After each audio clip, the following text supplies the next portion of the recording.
안녕하세요.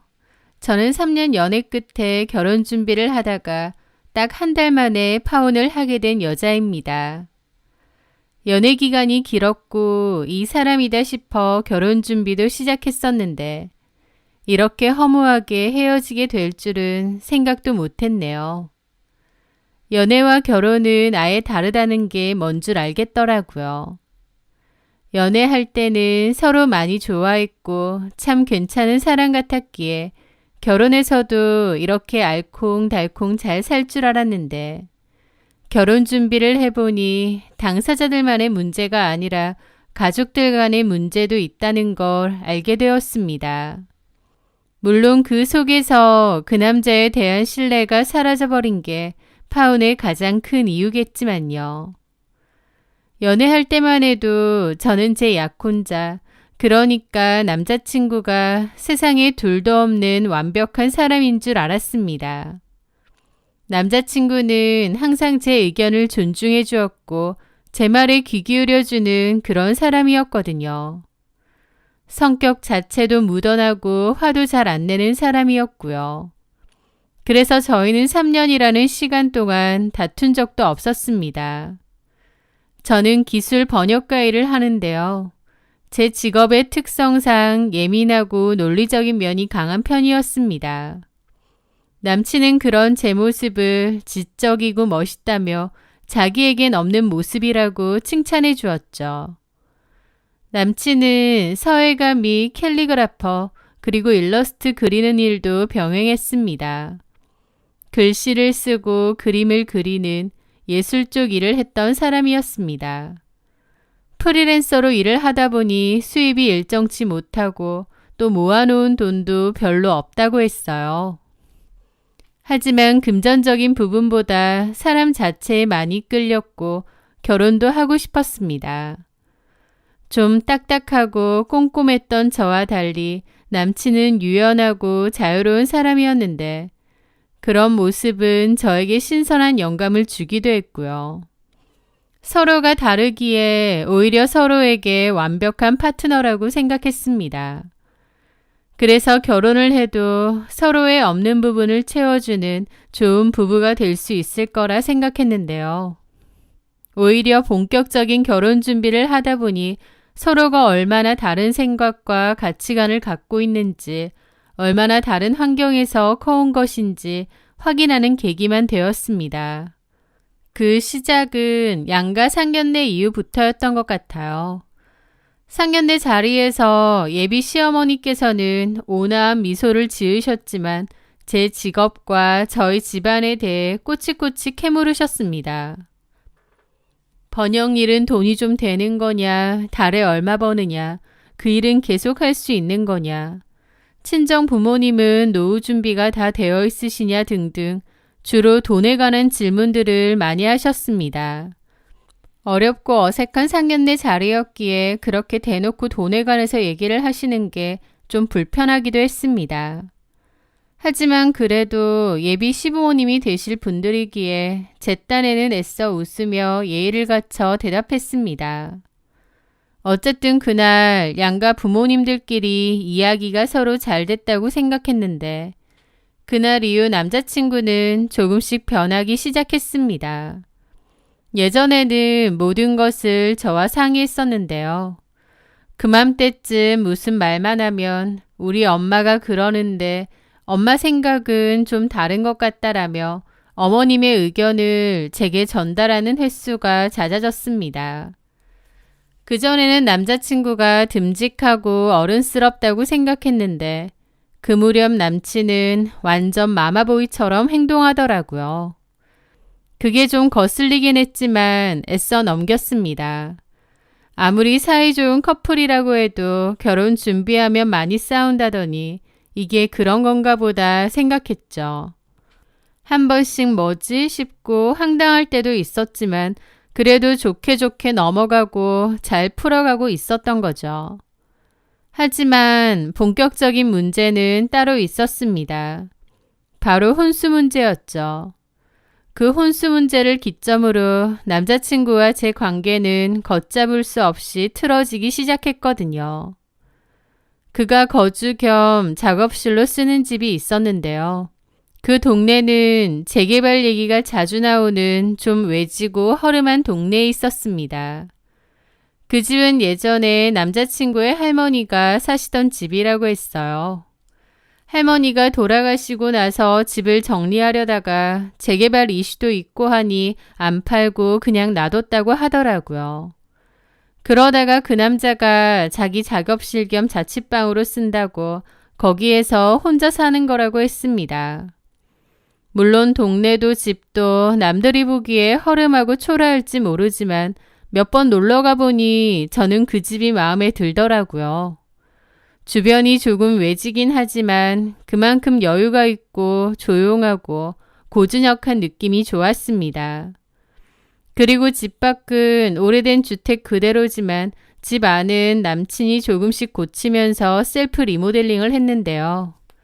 그의 예술가적인 감각이 고스란히 묻어났거든요. 우리 둘이 새로운 시작을 하기에 충분하고 아늑한 공간이라고 생각했습니다. 그리고 금전적인 이유도 있었어요.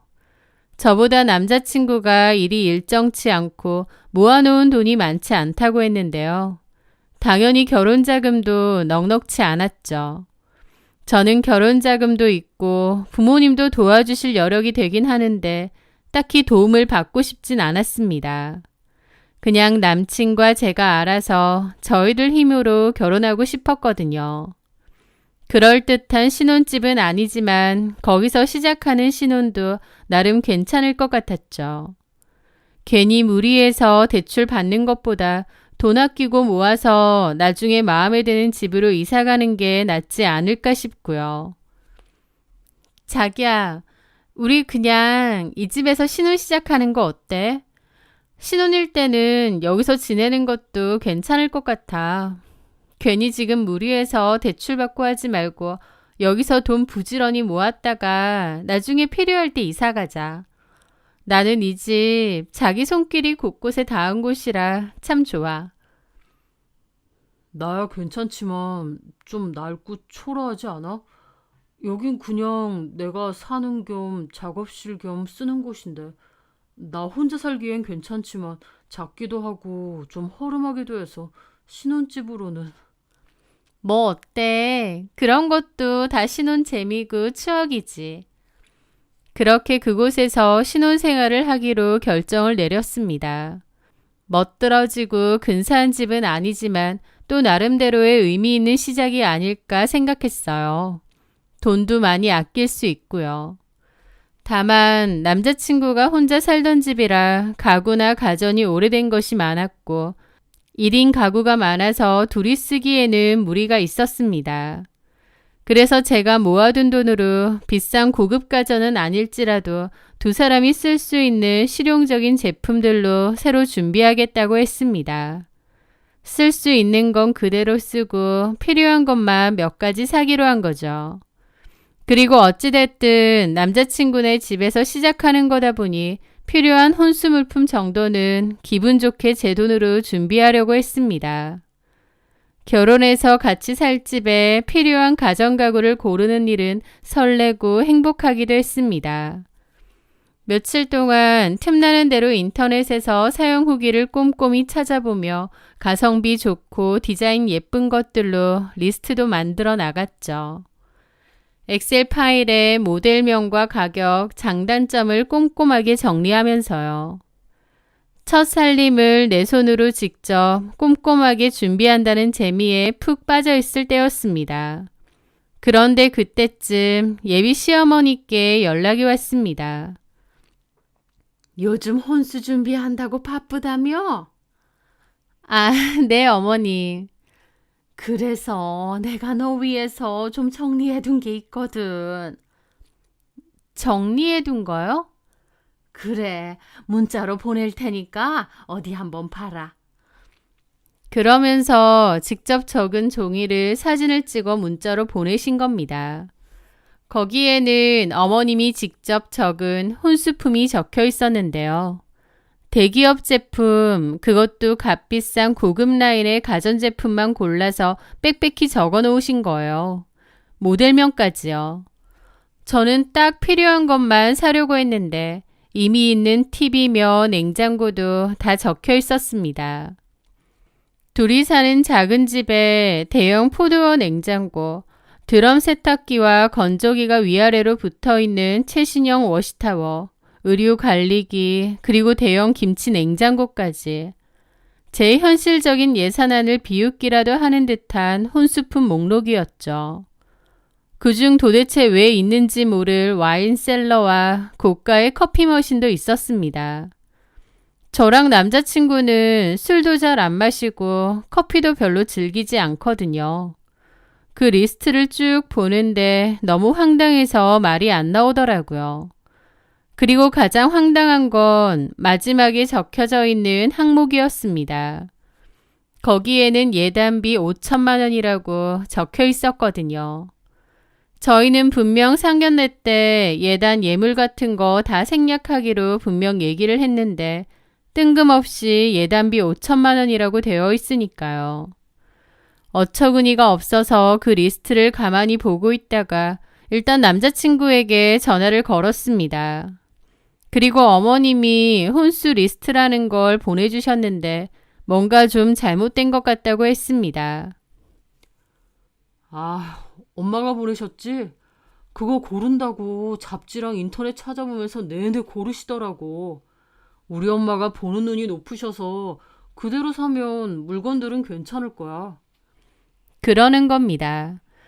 저는 남자친구가 어머님이 보내신 이 리스트에 대한 존재를 모를 줄 알았는데 이미 알고 있었고 그 리스트 내역도 본 것 같더라고요. 그래서 물어봤죠. 그게 무슨 소리야? 우리가 얘기했던 거랑 다르잖아. 뭐가? 니네 집에 있는 가구들도 좀 있잖아. 쓸만한 건 그냥 그대로 쓰기로 했고 필요한 것만 내가 알아보고 새로 사기로 한 거 아니었어? 그런데 어머님이 보내신 리스트에는 거의 다 새로 사라는 식으로 되어 있던데 게다가 너무 고가 라인으로만 알아보신 것 같아. 집도 그렇게 안 큰데 이렇게 큰 냉장고며 TV가 필요한가? 그리고 우리가 술이랑 커피도 잘 안 마시는데 뜬금없이 와인셀러랑 커피 머신도 있던데?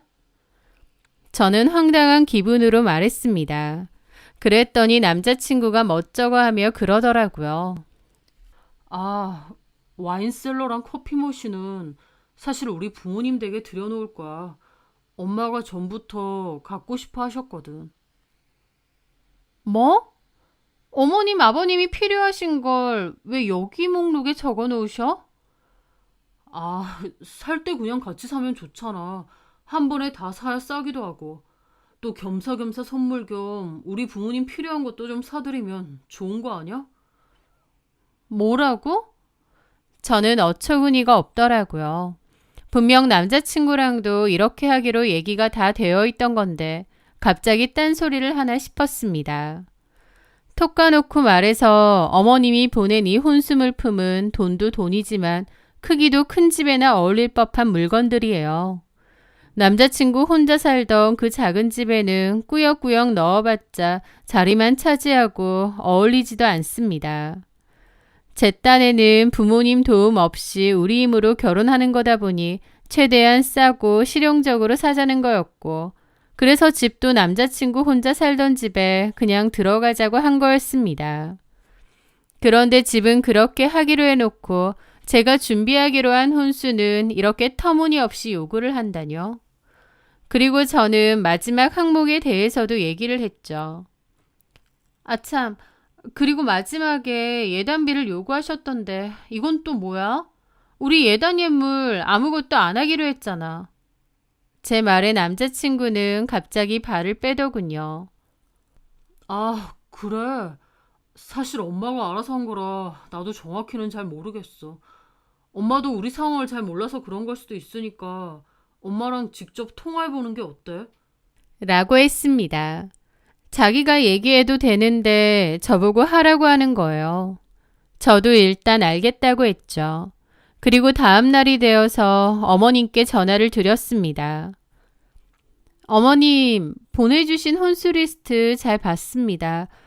그런데 제가 살펴보니까 저희 신혼 살림에는 좀 과한 것도 있고 불필요한 것도 너무 많은 것 같아요. 그러면서 자연스럽게 와인셀러와 커피 머신에 대해서 얘기했죠. 저에게 필요 없는 물건인데 왜 리스트에 있느냐고요. 그랬더니 어머님은 뭐가 문제냐는 식으로 당당하게 말씀하시더라고요. 뭐 엄청 비싼 것도 아니고 그 정도는 예비 시부모한테 선물한다 생각하고 할 수 있는 거 아니니? 그런 걸 꼭 집어서 물어볼 줄은 몰랐네. 그리고 선영아, 내가 어른으로서 얘기하자면 결혼할 때 약간의 성의는 보여야 나중에도 서로 얼굴 붉힐 일이 없는 거다. 뭐 무리하는 것도 아니고 그 정도는 해와야 남들 보기에 구색이 맞고 그런 거야. 솔직히 우리 아들이 집을 했으니 너는 혼수만 하는 거 아니니? 나는 그렇게 무리하는 거라고 생각 안 하는데? 그러시는 겁니다. 저는 어처구니 없는 기분으로 말했죠. 집을 했다고 생각하시는 거예요. 그냥 남자친구가 혼자 살고 있는 집에 저희가 돈 아끼려고 들어가기로 한 것뿐인데 아예 다르게 생각하시는 것 같더라고요.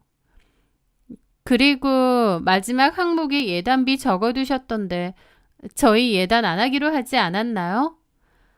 그 말에 어머님도 기분 나쁘다는 듯 코웃음을 치며 그러시더라고요. 내가 방금도 얘기했잖니. 어느 정도 기본적인 건 서로 주고받아야 나중에 서로 빈정상하는 일이 없다니까. 큰 돈도 아니고 너네 들어가기로 한 찬우집. 그 집의 정도는 네가 해오는 게 맞지. 요즘 세상에 남자만 집 해오라는 법이 어딨니? 어머님, 그 집은 따로 해오는 게 아니라 돌아가신 할머님 댁이라고 했고 비어져 있는 집에 찬우 씨가 들어가서 살던 거라면서요. 결혼을 위해서 따로 해오는 게 아니잖아요. 아, 그게 해오는 거지. 어쨌든 거기는 집 아니야. 그것도 팔면은 다 돈인데. 위치가 그래서 팔리지도 않고 팔아봤자 돈도 얼마 안 되는 곳이라서 재개발될 때까지 버티는 거라고. 그래서 남친이 들어가 사는 거라고 분명히 들었는데 갑자기 저렇게 얘기를 하시는 겁니다. 요즘 세상에 남자만 집 해오는 일도 없을 뿐더러 남자가 집을 해오면 그 집에 맞게 어느 정도는 너네 집에서도 돈을 보내줘야 되는 거다. 그게 기본이고 예의야. 라는 겁니다. 상견례 때 분명 그런 거 없이 하기로 해놓고 뒤에선 저한테 따로 이런 걸 요구하시니 황당했죠. 그래서 조목조목 얘기하려다가 어차피 얘기해봤자 어머님하고는 도돌이표가 될 거고 감정만 상할 것 같았습니다. 그래서 일단 알겠습니다 하고 대충 얘기하고 전화를 끊었습니다. 그리고 저는 그 리스트를 그대로 저희 부모님께 보내드렸어요. 저희 부모님도 황당해 하시더라고요. 왜 상견례 때랑 말이 다른 거고 또 코딱지만한 집에 들어가면서 무슨 이런 고가의 혼수품을 바라는 거냐고요. 엄마도 너무 기분 나빠 하시더라고요. 선영아, 이게 다 뭐니? 아니 그 낡아 빠진 집 하나 달랑해 오면서 이걸 다 사오라는 거야? 게다가 이 5천만 원 또 뭐야? 상견례 때 분명히 그런 거 서로 부담 주지 말자고 약속하지 않았어? 그때는 자기들도 좋다고 해놓고 이제 와서 이게 무슨 양아치 같은 경우야. 그러니까 나 너무 황당해. 조서방은 뭐라는데? 자기 엄마랑 얘기하래. 자기는 잘 모른다고. 참나, 이런 일에 자기는 쏙 빠져? 마마보이 아니니? 자기 엄마가 이랬으면 본인이 나서서 해결할 생각을 해야지. 솔직히 딸 하나 시집 보내면서 그렇게 외진 동네에 오래된 집을 신혼집이라고 들어가는 거 가뜩이나 마음 편치 않았는데 네가 좋다고 하니까 그러라고 한 거야. 그런데 뭐 대단한 집이라도 해온다고 너한테 이런 것까지 당당히 요구해? 돈이 문제가 아니라 태도가 황당하네. 엄마는 기분 나빠하셨는데 옆에서 아빠가 굳은 얼굴로 가만히 듣고 계시더라고요. 그러더니 여보, 진정해. 찬우네 부모님이 그렇게 남들 눈이랑 구색을 중요하게 생각하는 집안이라면 우리도 똑같이 맞춰줘야지. 라고 하시는 겁니다. 엄마도 저도 황당해서 아빠를 쳐다봤죠. 이걸 우리가 왜 맞춰줘? 아빠. 그런데 아빠가 곧 그렇게 얘기하시더라고요. 아빠가 지금 전세 주고 있는 잠실 아파트 알지? 그거 너희 신혼집으로 해주마. 네? 대신 너네 남편하고 그 집 시부모니 될 사람들한테 전해. 그 집에 어울리게 혼수 제대로 해서 보내라고. 그리고 그 집 어머님이 집을 해오면 그 돈의 일부는 상대방 집에 돌려주는 게 예의라고 했다고? 그럼 그렇게 하셔야지. 그 아파트 전세금 기준으로 10%는 현금으로 돌려주시면 된다고 전해라. 하나라도 빼놓으면 이 결혼 없는 거라고. 라고 하시더라고요. 저희 아빠도 너무 기분 나빠하시면서 저렇게 하신 거죠. 솔직히 아빠 말도 틀린 게 없었습니다. 남자친구 내에서 그 작은 집 하나로 이렇게 생색을 낼 줄 알았으면 저희도 똑같이 해야죠. 오히려 저희 아빠가 살게 해주신다는 집은 잠실에 있는 꽤 괜찮은 입지의 아파트이기 때문에 손해보는 것도 전혀 없습니다. 저도 어머님과 남자친구의 태도에 빈정이 상당히 상해 있었기 때문에 정 안 되면 파혼한다는 심정으로 남자친구에게 얘기를 했습니다. 어머님이 이런 식으로 요구를 하시던데 우리 부모님이 들으시더니 그러면 차라리 아빠가 소유하고 계신 집으로 우리 들어가라고 하시네? 아버님 소유의 집? 잠실에 있는 아파트야. 그러자 남친은 좋아하더라고요. 그래? 잘 됐네. 이왕이면 거기가 지금 집보다 100배 낫지. 근데 우리 부모님도 어머님께서 말하신 방식대로 똑같이 하기를 원하셔. 그게 무슨... 우리 부모님이 혼수 리스트 줄 테니까 그 혼수품 맞춰서 해오고 아파트 전셋값을 10% 현금으로 보내주시라고 하네. 라고 했습니다. 그런데 남자친구가 세상 물정을 잘 모르는지 못할 게 뭐냐고 처음엔 당차게 얘기하더라고요. 그래서 어떻게 저걸 다 해결할 거냐고 너 돈도 없지 않냐고 물었습니다. 그랬더니 한다는 소리가 가정은 무이자 할부하면 되고 현금 예단은 신용대출 당기면 다 된다는 거예요. 어이가 없었죠. 저한테는 저 혼자 해오라고 해놓고 남자친구한테 해오라고 하니 몽땅 대출로 해오겠다는 거예요. 저는 얘기를 하면 할수록 남자친구에게 너무 실망이 컸고 내가 콩깍지에 씌었던 건가? 이렇게 생각 없고 개념 없는 남자랑 결혼을 하려고 했었나? 점차 정신이 들더라고요. 그건 아니지. 결혼하면 같이 갚아야 되는 건데 어떻게 자기가 해온 거라고 할 수 있어? 우리 집에서 집을 해주시는 거잖아. 이건 어머님께 직접 말씀드려. 나는 엄마한테 그런 말 잘 못하는데. 자기가 얘기하면 안 돼? 자기도 이제 우리 가족인데 며느리가 말씀드리는 게 낫잖아. 자기는 입 없어? 자기 부모한테 말하는 것도 못해? 모든 문제를 나한테 넘기는 거야, 왜? 그런 무책임한 소리가 어디 있냐고. 제가 화가 나서 저렇게 말했더니 남친은 입이 대빨라와서 아무 말도 안 하더라고요. 그 침묵 속에서 저는 정신이 제대로 들었습니다. 이런 문제가 닥쳤을 때 저렇게 아무 생각 없이 대처할 생각도 없이 회피하는 모습을 보니 그에 대한 신뢰가 바닥까지 떨어지더라고요. 이런 못 믿어온 남자와 평생을 함께할 수 있을까? 스스로 물어보게 되었죠. 하지만 그동안 사귀어온 정도 있고 이렇게 확 끊어내는 것도 아닌 것 같았어요. 그래서 저는 마지막으로 확인하기 위해 어머님께 전화해서 다시 한번 물어봤죠. 안녕하세요, 어머니. 그래. 혹시 찬우 씨한테 들으셨나요? 뭘? 역시나 자기 엄마한테 아무 얘기도 안 했더라고요. 저는 한숨이 나오는 걸 참으며 다시 얘기했습니다. 저번에 혼수 리스트 보내주신 거요. 그거 드릴 말씀이 있는데요. 알겠다고 해놓고 무슨 할 말? 애초에 제가 찬우 씨가 살고 있는 집에 들어가겠다고 한 이유가요. 신혼 때는 거기서 살면서 돈 아끼고 모아서 나중에 집 사서 가는 게 낫지 않겠나 생각해서 그렇게 한 거거든요. 큰돈 쓰지 않고 합리적이고 실용적으로 살자고 얘기해서 그렇게 하기로 한 거고. 그래서 상견례 때 서로 예단 예물도 다 생략하기로 얘기를 한 거잖아요. 그런데 뒤에서 이렇게 따로 요구하시는 건 좀 아닌 것 같아서요. 차분하게 말씀을 드렸는데 어머님은 단박에 화를 내시더라고요. 예, 너도 참 그렇다. 그거 몇 푼이나 된다고 곤란하다는 거야. 그때 너네가 그렇게 한다고 해서 알겠다곤 했지만 아무리 생각해도 무슨 콩가루 집안도 아니고 기본적인 것까지 생략하는 건 아닌 것 같더라. 남들이 보면 우습게 봐. 그냥 하라면 하지 무슨 말이 그렇게 기니? 라고 하시는 겁니다.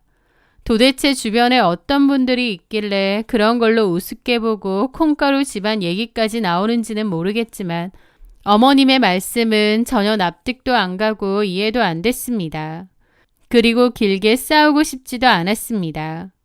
제 마음속에는 이런 생각이 강하게 들었죠. 내가 이렇게 굴복하고 결혼을 할 만큼 메리트가 있는 집인가? 라는 생각이요. 어머님이 그런 식으로 나오니 저도 당연히 계산적으로 나올 수밖에 없었죠. 어머님이 제 생각 이상으로 막무가내의 금전적인 요구를 아무렇지 않게 하시는 분이고 또 남자친구에 대한 실망도 너무 컸습니다. 이렇게 결혼한다 한들 어머님이 짠 하고 변해서 제가 존경할 만한 분으로 바뀌실 리도 없고 남자친구도 마찬가지였습니다. 제 마음속에는 이미 파혼에 대한 결정이 확고해졌습니다. 하지만 이런 얼토당토 않는 제안을 하는 어머님께 똑같이 말하고 싶더라고요.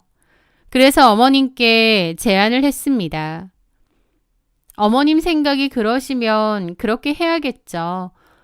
그런데 저희 부모님께 말씀드렸더니 저희 아빠가 소유하고 계신 잠실 아파트가 한 채 있는데요. 거기 내줄 테니 거기서 살라고 하세요. 전세지만 별다른 일 없으면 따로 옮길 필요 없이 계속 살아도 된다고 하시더라고요. 찬우 씨한테 말하니까 찬우 씨도 지금 집보다는 거기서 살고 싶어 하더라고요. 그러면 저희 신혼집은 잠실 아파트로 할 테니 찬우 씨 쪽에서 그에 들어갈 혼수랑 전세값의 10% 현금으로 준비해 주세요. 혼수 리스트는 저희가 준비할게요. 그러면 되겠죠? 어머님이 말씀하신 그대로예요. 집을 누가 해오는지만 바뀌는 거지. 라고 했습니다. 그랬더니 어머님이 막 기막혀 하시더라고요. 그러면서 이제 가족인데 뭘 그렇게 칼같이 따지고 드니? 너 그렇게 안 봤는데 참 계산적이다. 그러시는 겁니다. 그러면서 저보고 치사하다느니 계산적이라느니 내로남불로 나오시더군요. 저는 그러면 치사할 일 없이 모든 걸 다 반반하자고 했습니다. 전세금도 반, 혼수도 반, 예단 예물도 그냥 다 받는 걸로 하자고요. 그러면 서로 꿍한 거 없이 반반으로 하는 것도 좋겠네요. 전세금 반 보내주시고 혼수도 예단 예물도 그냥 다 반반으로 하는 걸로 할게요. 제 말에 2초 정도 말이 없으시더니 지금 뭐 하자는 거냐고 벌컥 화를 내시더라고요. 자기가 시어머니 될 사람인데 우스워 보이냐고 하시면서요. 솔직히 이제 남남이라고 생각하니 별 타격감도 없었습니다. 그리고 나서 저한테 했던 얘기 똑같이 해드렸습니다. 어머님 말 맞다나 이런 건 칼같이 해야 남들이 우습게 안 보죠. 한쪽에서만 많이 해서 남들이 콩가루 집안이라고 생각하면 어떡해요. 그리고 확실하게 해야 나중에 서로 빈정상할 일도 없잖아요. 제 말에 어머님은 뚜껑이 제대로 열렸는지 저한테 협박한답시고 한마디 뱉으시더라고요. 너 아주 당돌하고 웃긴다. 내가 너를 봐도 아주 잘못 봤어. 이 결혼 다시 생각해보자. 그 말에 저도 바로 그랬습니다. 아니에요, 어머님. 다시 생각할 필요 없으세요. 그냥 없었던 얘기로 하고 각자 갈 길 가면 될 것 같습니다. 오히려 제가 세게 나가니까 어머님이 더 당황한 것 같았어요. 뭐라고? 서로 맞춰서 하기로 했다가 뒤늦게 아까우셨던 거죠. 이미 결혼 얘기도 오가고 있으니까 물르기 어려울 거고 그 김에 저희 집에서 받을 수 있는 건 다 받아내려 하신 거잖아요. 그런데요, 어머님. 그런 것도 상황 봐가면서 하셔야죠. 솔직히 이런 상황 다 참아가면서 제가 맞춰줄 정도로 찬우 씨 조건 그리 좋은 거 아니에요. 조건만 따졌으면 저 찬우 씨랑 결혼 안 하는 게 맞고요. 수입도 적고 불안정하고 시댁에서 도움받는 것도 전혀 없는데 그냥 서로 좋아하는 마음 하나로 결혼하려 했던 거예요. 그런데 어머님이 저한테 이렇게 나오시니까 저도 이 결혼할 생각 없어졌습니다. 어머님 덕분에 파혼하는 거니까 그건 꼭 알고 계시고요. 그랬더니 뭐라고 소리를 막 지르시는데 더 이상 할 말 없다고 잘 지내시라 하고 그냥 끊어버렸습니다. 그날 저녁 남자친구한테서 전화가 오더라고요. 그리고 자기 엄마한테 무슨 얘기를 들은 건지 대뜸 저한테 따지기 시작하는 거예요. 자기야, 엄마한테 전화해서 대체 무슨 말을 한 거야? 지금 엄마 난리 났어. 이제 가족인데 벌써부터 이러면 어떡해? 자기가 며느리 될 사람이고 아랫사람이니까 엄마한테 전화해서 진심으로 사과해. 어? 일 크게 만들지 말고 이렇게 싸워서 결혼을 어떻게 하려고? 그의 목소리에는 제가 겪었을 황당함과 모욕감에 대한 이해나 사태의 본질에 대한 파악은 전혀 없었습니다. 오직 자기 엄마의 심기를 거슬렀다는 사실에 대한 짜증뿐이었죠. 자기 엄마한테 사과하라고 결혼 안 할 거냐는 남친의 말에 제 목소리는 놀랍도록 차분하고 냉정하게 흘러나왔습니다. 내가 뭘 사과해야 되는데? 뭘이라니? 엄마 속상해서 쓰러지기 일보 직전이라니까? 그래서 내가 뭘 잘못했냐고 묻잖아. 어머님이 우리 결혼에 터무니없는 혼수 목록을 들이밀었는데 그대로 안 한 거? 아니면 어머님 방식 그대로 우리 부모님이 아파트 해주신다고 하니까 우리가 원하는 혼수 리스트랑 전셋값 일부 달라고 한 거? 도대체 내가 뭘 잘못한 거야? 제가 차분하게 사실을 나열하자 남친은 잠시 말을 잇지 못했습니다. 저는 그 침묵을 비집고 제 마지막 진심을 쏟아냈죠. 나는 이 모든 과정에서 너한테 너무 실망했어. 너네 엄마가 그런 무리한 요구를 했을 때 네 선에서 안 되는 건 안 된다고 하는 게 맞는데 나한테 얼렁뚱땅. 자기 부모한테 말 한마디 제대로 못해서 나한테 넘기질 않나. 이런 상황에서조차도 뭐가 잘못된 줄도 모르고 나한테 사과하라고? 우리 그만하자. 나는 그런 남자랑 평생을 함께할 자신이 없어. 그제야 상황 파악이 된 건지 그의 목소리가 다급해졌습니다.